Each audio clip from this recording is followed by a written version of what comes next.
Mga boss, bali, ngayon pala, yung mga nagtatanong kung anong magandang klaseng gamitin sa kisame. Gypsum board ba o Hardiplex? Meron po akong sample dito ng mga materyales na Hardiplex tsaka gypsum board.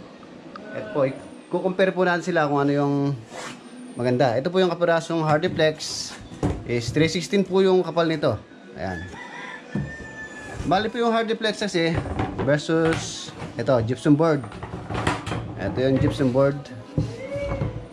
Ay, pag-compare po natin sila kung alin yung anong pagkakaiba nila. Ito pong Hardiplex is fire resistant, tapos water resistant, impact resistant. Ayan po yung ano niya. So, pwede po siyang gamitin pang outdoor or kahit mabasa po siya, hindi po siya masisira. Yan ang ano ng Hardiplex. So, maganda po siyang gamitin sa ceiling, lalo na pagka yung ceiling nyo is outdoor or sa mga hibs ng bahay. Yan, pwede pong gamitin to. Kahit mabasa po siya, hindi po siya masisira. Hindi basta-basta masisira yung Hardiplex. Ayan po yung Hardiplex. Ang ano po pala nito, bale yung Hardiplex is brand name lang po yun. Bale, ang talagang pangalan po nito is cement board. Cement fiber board ang pangalan ng board na to, cement fiber board.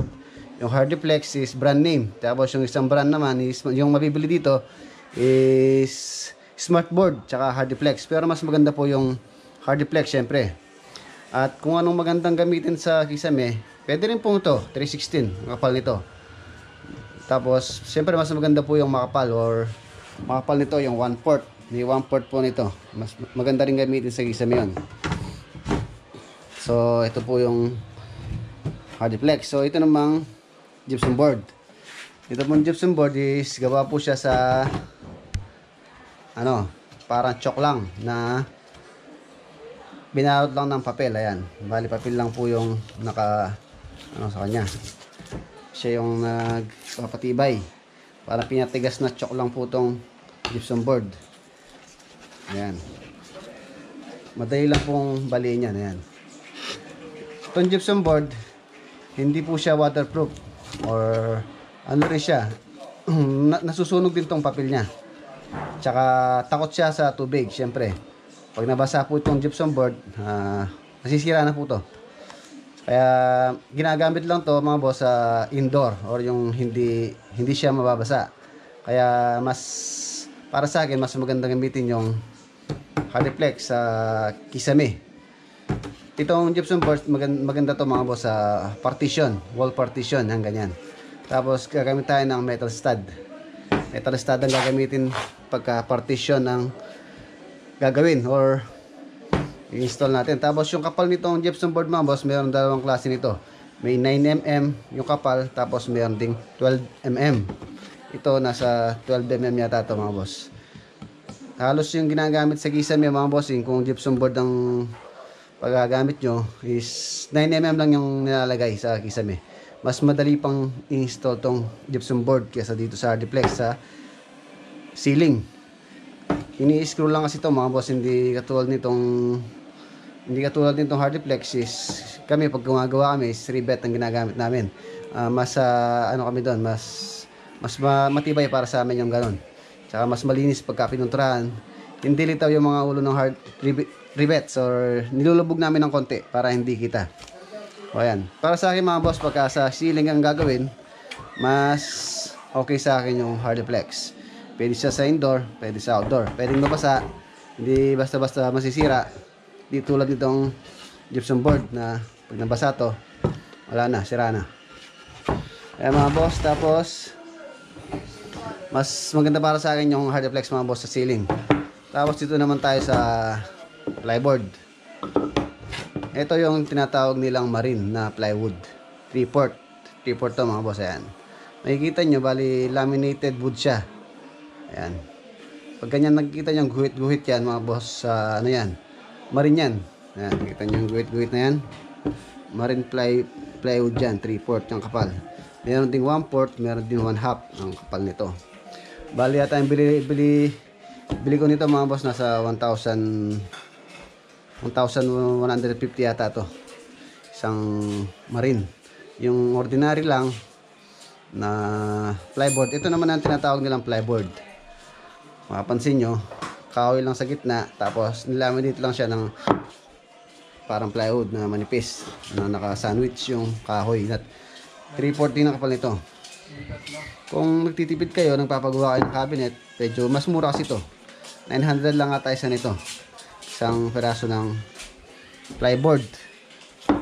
Siyempre, kapag nagpapagawa kayo ng cabinet, kung medyo maanay sa inyo, hindi naman natin maiwasan siyempre, pagkahoy talagang kainin ng ana yan. Bago nyo install sa bahay o i-install sa lalagay nyo sa cabinet, gagawa kayo ng ganito. Kahoy ang gagamitin, siyempre dapat i-treat nyo muna or pahiran nyo muna ng gamot para sa anay, para hindi kayo ng anay, tulad ng Solignum. Yan, magandang brand sa anay, Solignum. Pahiran nyo muna ng colorless na Solignum bago nyo ilagay. Ito yung marine, nasa 1,150 yata to ngayon. Itong plyboard, ayan, malikawi lang siya na sinandwich ng plywood. 900 data to. Ito naman yung tinatawag nilang mga bossing, yung pinulik board. Yan. Yung pinulik board, ginagamit to mga bossing sa pagporma or pang ng mga poste sa mga building malalaki. Halos ginagamit nila is 3/4 yung kapal. Yan, pag building yung ginagawa, siyempre malalaki yung mga poste nun. Siguro kaya ganito kalaki yung ginagamit nilang paporma, 3/4 yung kapal na pinulik board. Ayan, kulay itim. Parang din siya, parang marin din yung niya, yung pinaka plywood niya, pero meron siyang pintura na makinis para hindi niya ma-absorb yung tubig, para hindi siya madaling masira. Ayan yung tinatawag na pinulik board.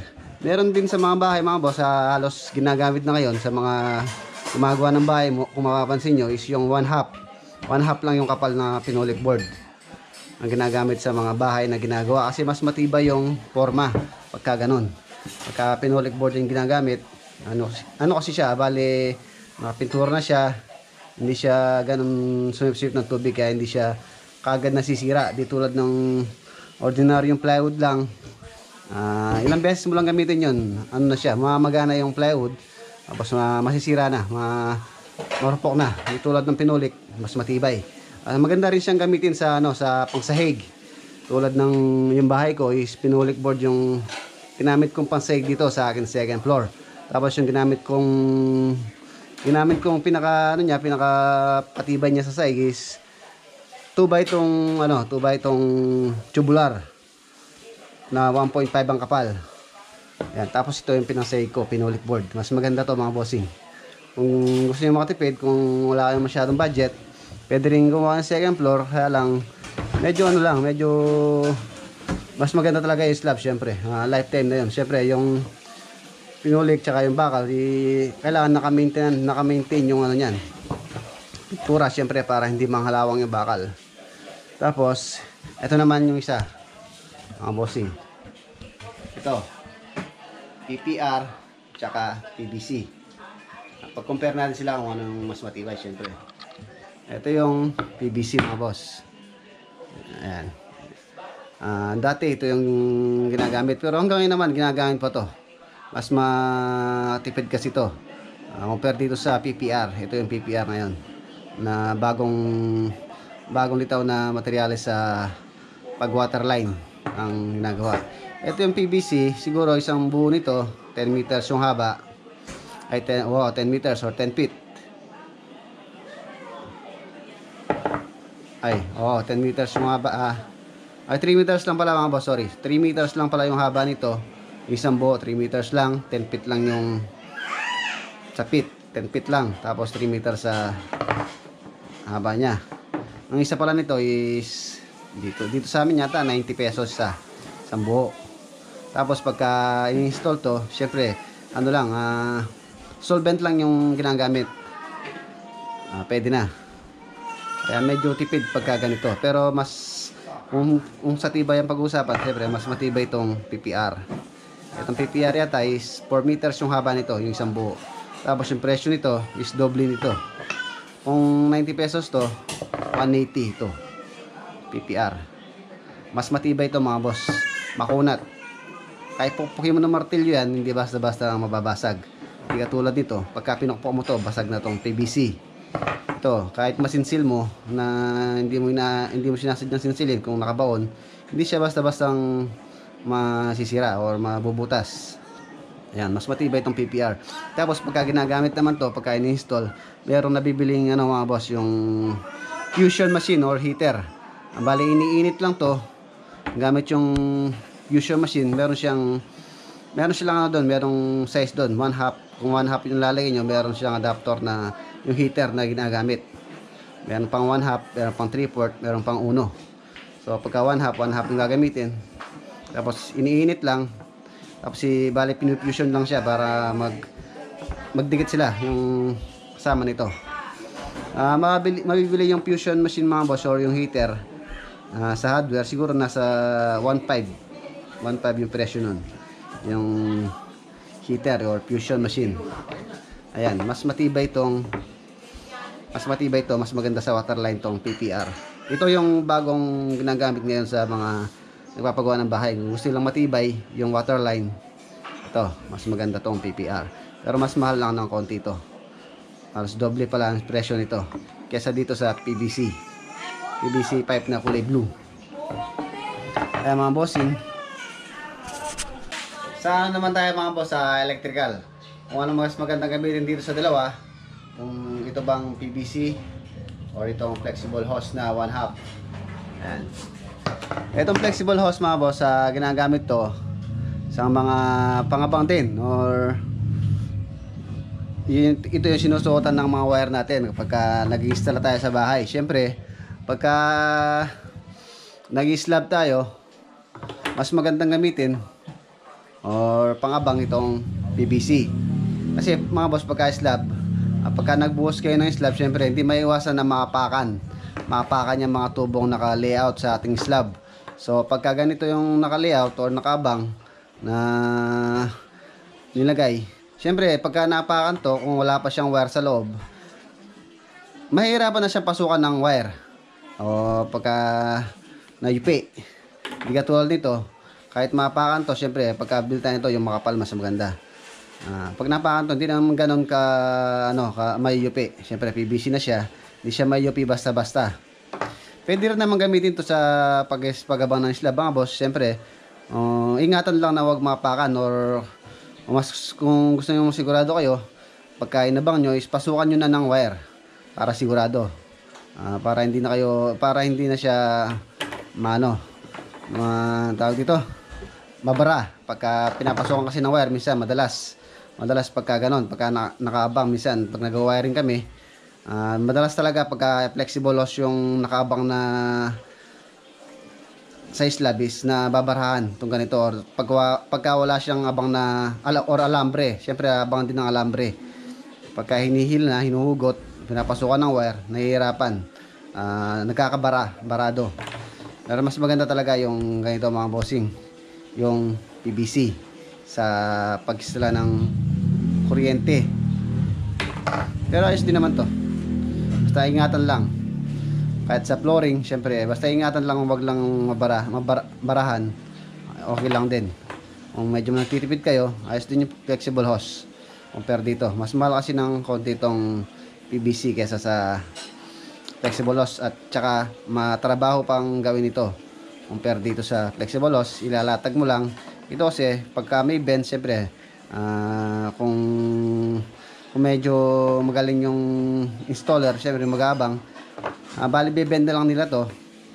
Hindi katulad ng iba, magpapabili pa sila ng elbow o long elbow para gagamitin sa mga nagbe-bend. Pero yung kami, pagka nag-install kami ngayon, is binibend na lang gamit yung Torx po 45 o kung saan gustong bumaloktot. Pero ito flexible hose, madali lang isunod sa gusto nyong baloktot. Siyempre pagka flexible loss, huwag kalimutan na bangan ng wire. Ay ng alambre. Kung wala pang wire, alambre muna.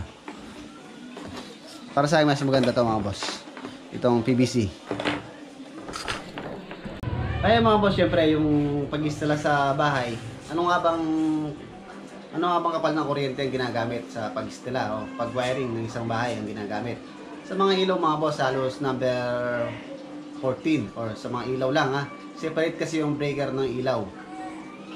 Separate yung ilaw, separate yung mga outlet. Yung sa ilaw is number 14 kadalasan ng ginagamit. Number 14 na wire or 2.0. Sa naman sa mga outlet naman is number 12 or 3.5 na wire. Yung magandang brand pala ng wire is yung para sa akin is PD or 12 dads na wire. Yun yung magandang klase mga boss para sa akin. Magandang wire yun. Tapos yung mga siyempre mga boss, yung CO nyo, hiwalay yung breaker nun. Yung ilaw, hiwalay din yung breaker nun. Yung ginagamit namin sa ilaw mga boss is kadalasan 15 amperes lang. Tapos yung sa mga CO, sa mga outlet is conforme din sa mga boss yung outlet. Siyempre, kung marami yung outlet, tsaka kung appliances yung nasaksak, bisan pagka konti lang, pwede na yung 20 amperes. Siyempre, kung marami, medyo marami yung CO nyo, siguro 30 amperes. Ayan, kadalasan nilalagay namin. Tapos yung mga aircon, heater, rep, tapos yung countertop na saksakan. Siyempre pagka countertop, magsasaksak tayo ng dyan, mga microwave. Siyempre hiwalay din yung hiwalay din yung breaker niyan. Yung kadalasan nilalagay namin sa mga aircon mga boss, conforme din sa aircon na aircon, kung yung horsepower yung lalagay doon, kadalasan nilalagay namin dyan number 10 na wire. Sa mga naman sa mga rep, siguro number 12 pwede na yung number 12 sa mga rep, pero mas maganda number 10 para sigurado na. Para kasi pagka minsan, pag nag-init yung wire, doon nag-umpisa yung short circuit. Siyempre, yung mga breaker, meron siyang panel board, pinaka-panel board. Doon yung pinaka-switch nila, o doon sila naka-install. Panel board, mas maganda mga boss kung yung panel board nyo is marami. Example, yung bahay nyo is bungalow. Kung ilan yung balak nyong appliances na hiwalay yung breaker, bilangin nyo. Mas maganda kung magpapasobra kayo. Halimbawa, 8 yung kailangan yung breaker, pero mas maganda kung meron kayong reserva o excess na dalawa. Para kung magpapa-extend kayo, syempre minsan magpapa-extend tayo ng kusina, o meron pa tayong kukuhanan, meron pa tayong lalagyan. Basta ipaabang nyo lang ng PVC or flexible hose papunta dun sa breaker, papunta dun sa taas, sa biga, para kung sakaling magpapagawa kayo, meron pang pagkukuhanan or masiseparate pa yung breaker nya. Diba? Kung magpapa-extend kayo ng kitchen extension, pwede pang hiwalay yung breaker nun. Kung magpapalagdag pa kayo ng isang rep dun sa kitchen, palalagyan nyo ng aircon yung kitchen, o pwede pa. Hindi tayo mahirapan kumuha ng supply. Magkaka-circuit breaker din siya. Kaya masasuggest ko mga boss, pagka napalagay ka ng panel board, dapat sobra para meron kayong reserba. At syempre mga boss, pagka nagpalagay kayo ng main or yung main breaker nyo, yung pinaka main breaker papunta dun sa poste, syempre dapat lakihan nyo na yon. Number 4 or number 2, mas maganda para makapal, para kung sakaling mapuno yung load ng breaker nyo is ayos na siya. Hindi na kayo magpapalit ng pinaka main. Kasi minsan naglalagay lang tayo common na bahay, mga bungalow lang, is maliit lang yung nilalagay, minsan number 8 lang or number 6. Is minsan kasi pagka dumami na yung load ng breaker, medyo di nakakayanin nun. Dapat palitan na yung pinaka main kasi iinit na yan mga boss, sigurado mag-short na yun. Dapat talaga pagka nagpaglagay kayo ng main is kung sakaling siyempre hindi naman natin nasasabi, dadagdag din yung mga load ng ating pinaka panel board.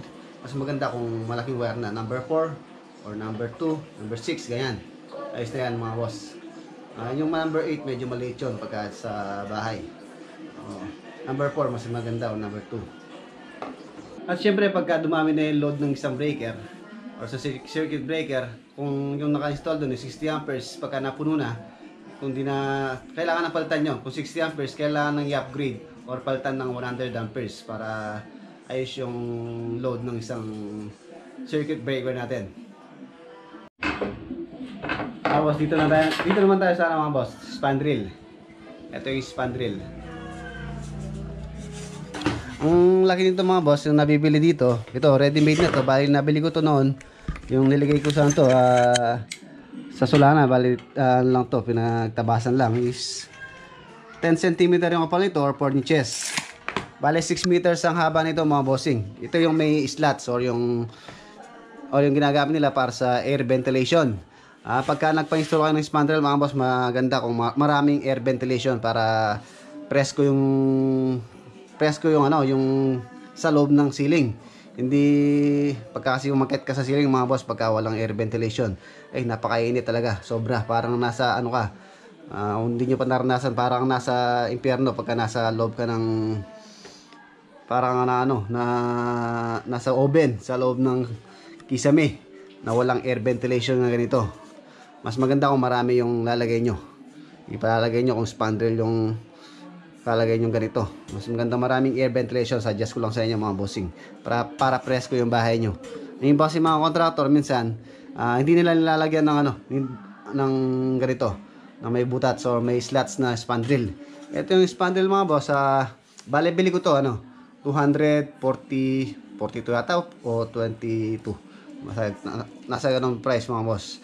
Mas mahal ng konti ito kumpara dun sa ordinary lang na walang butas. Yung walang butas yata nasa nasa 192 yung huling bili ko. 6 por 10 cm yung lapad, 6 meters yung haba. So ang pag-estimate kasi ng spandrel mga boss iba-iba. Meron kasing spandrel mga boss na iba-iba lapad nila. Merong 9 inches, merong 5 inches, merong 6 inches. Kaya mahirapan tayo mag-estimate. Mas maganda mga boss pagka nagpapa-spandrel kayo, drawing nyo yung sukat nyo. Yung sukat nyo sa isang sketch paper, drawing nyo, lalagyan nyo ng spandrel, lagyan nyo yung sukat, dalhin nyo dun sa pinakamalapit na mabibilhan nyo ng spandrel, at sila na yung mag-estimate nun. Kung ilang piraso, alam na nilang estimation. Ilang piraso yung magagamit doon, ilang bended accessories ang magagamit doon. Basta yung sukat lang ng bahay or hibs ang lalagyan nyo. Basta yung dalhin nyo lang sa bilihan nyo. Alam na nilang i-estimate yung mga bossing. Iba-iba kasi yung iba-iba yung sukat ng spandrel mga boss. Ito 10 cm to by 6 meters. Ang kadalasang sukat ng hibs or alero ng isang bahay is 80 cm lang. So sa isang 6 meters na ganito is 6 meters divided by 80, siguro makakapitong piraso lang. 7.5 ganyan. Hindi na magagamit yung pinagputulan kasi hindi naman pwedeng dugtong to mga boss. Pangit na yung hindi pwedeng dugtong.